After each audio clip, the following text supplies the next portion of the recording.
100 घंटे की कड़ी मशक्कत के बाद एक फ्लाइट जिसे डंकी फ्लाइट कहा जा रहा था, उसके आखिरकार मुंबई में लैंडिंग हो चुकी है।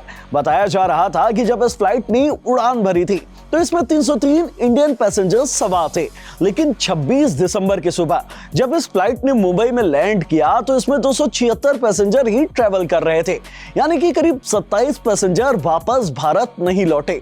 और इस कारण इस फ्लाइट पर डंकी फ्लाइट होने का शक और ज्यादा हो रहा है।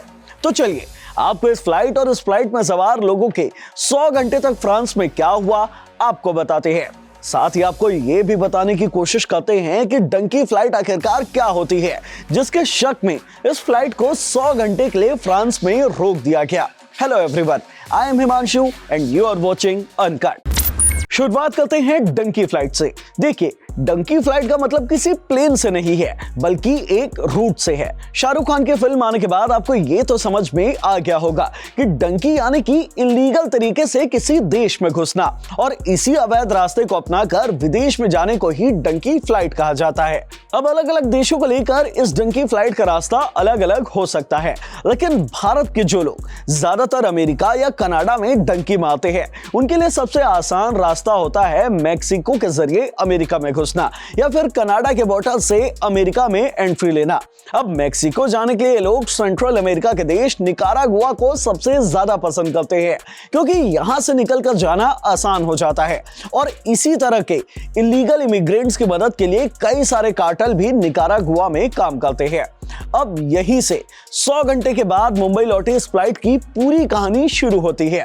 21 दिसंबर 2023 यानी कि गुरुवार को लीजेंड एयरलाइन 303 इंडियन पैसेंजर को लेकर दुबई से निकारागुआ के लिए टेक ऑफ करती है। अब इस फ्लाइट में ऐसा नहीं था कि सभी के सभी लोग अलग अलग से टिकट लेकर इसमें ट्रेवल कर रहे थे। मामला यह था कि किसी कंपनी ने 303 यात्रियों के लिए इस पूरी फ्लाइट को बुक करवाया था, जो इन्हें निकारागुआ छोड़ने वाली थी। लेकिन जब ये फ्लाइट निकारागुआ जाते वक्त फ्रांस के काफी छोटे से एयरपोर्ट वेट्री पर फ्यूल भरने के लिए लैंड करती है, तो यहाँ के अधिकारी इस फ्लाइट को वहीं रोक लेते हैं और फ्लाइट में सवार 2 लोगों को मानव तस्करी के आरोप में हिरासत में ले लेते हैं। और इसी के साथ अगले 100 घंटे के लिए वेट्री एयरपोर्ट पर एक कोर्ट रूम बना दिया जाता है। फ्रांस के अधिकारियों को शक था कि इस फ्लाइट में मानव तस्करी की जा रही है। वहां के अधिकारी एक एक यात्री से कड़ी पूछताछ करते हैं, साथ ही साथ उन्हें जज के सामने भी पेश किया जाता है। हालांकि जज इस एयरलाइन के पायलट और दूसरे क्रू को तुरंत ही छोड़ देते हैं, लेकिन बावजूद इसके ये फ्लाइट 4 दिनों तक वहीं खड़ी रहती है। इसका सबसे बड़ा कारण यह था कि इस फ्लाइट में सवार यात्री वापस भारत लौटना नहीं चाह रहे थे। जी हां, फ्रांस के दूतावास ने ट्वीट कर बताया है कि जज के सामने पूछताछ के दौरान इस फ्लाइट में सवार 2 नाबालिग समेत 25 लोग वापस भारत जाने से इनकार कर देते हैं और वहीं फ्रांस में शरण लेने की इच्छा जताते हैं। इसलिए वहां की सरकार उन लोगों को वहीं रोक लेती है। देखिए, यहां मैं आपको बता दूं, यूरोप में ऐसे कई सारे देश हैं, साथ ही अमेरिका या कनाडा में मानवाधिकार के नियम हैं जो काफी स्ट्रॉन्ग है। इन देशों में मानवाधिकार के नियमों में एक कानून है जो ये कहता है कि अगर किसी दूसरे देश का नागरिक उनके पास आकर अगर ये कहे कि उनके देश में उनकी जान को खतरा है, या फिर वो वहां एक्टिविस्ट हैं या ऐसे जर्नलिस्ट हैं जो उस देश में अब और नहीं रह पा रहे, तो वहां की सरकार उनको शरण देती है। अब ये जो लोग फ्रांस में रुके हुए हैं, वो इसी तरह के कुछ नियमों के इस्तेमाल करने की कोशिश में है ताकि उन्हें फ्रांस में शरण मिल जाए, और इससे ये प्रूफ होता है कि ये सभी लोग डंकी मारने की कोशिश में थे।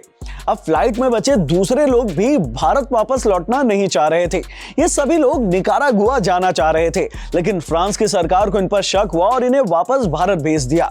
लेकिन उन 2 लोगों को वहीं रोक लिया जिन पर फ्रांस की सरकार को मानव तस्करी का शक था, क्योंकि फ्रांस में मानव तस्करी के नियम काफी कड़े हैं और वहां कम से कम इस पर 20 साल की सजा है। इस फ्लाइट को डंकी फ्लाइट कहने के पीछे का सबसे बड़ा कारण है इसमें ट्रैवल कर रहे लोग और उनका डेस्टिनेशन। देखिए, इस फ्लाइट में ट्रैवल करने वाले लोग रैंडम नहीं थे। इन 303 पैसेंजर्स के लिए ही एक कंपनी ने इस प्लेन को बुक करवाया था ताकि ये सभी लोग निकारागुआ जा सके। निकारागुआ डंकी मारकर अमेरिका एंटर करने वालों की सबसे पसंदीदा जगह है। वैसे आपको बता दूं, भारत से सिर्फ साल 2022-23 में 96,917 लोग डंकी मारकर अमेरिका घुसने की कोशिश कर चुके हैं, वो भी इसी रूट से। लेकिन इस बार फ्रांस की सरकार को शक हुआ और उसने इस फ्लाइट को वापस लौटा दिया, जिस पर आरोप था कि इसमें डंकी मारकर दूसरे देश में घुसने वाले लोग सवार थे। इस वीडियो में इतना ही। ऐसी नॉलेज बढ़ाने वाली वीडियोस देखने के लिए अनकट को सब्सक्राइब कर लीजिए और अगर ये वीडियो पसंद आई हो तो इसे लाइक और शेयर करना मत भूलिएगा।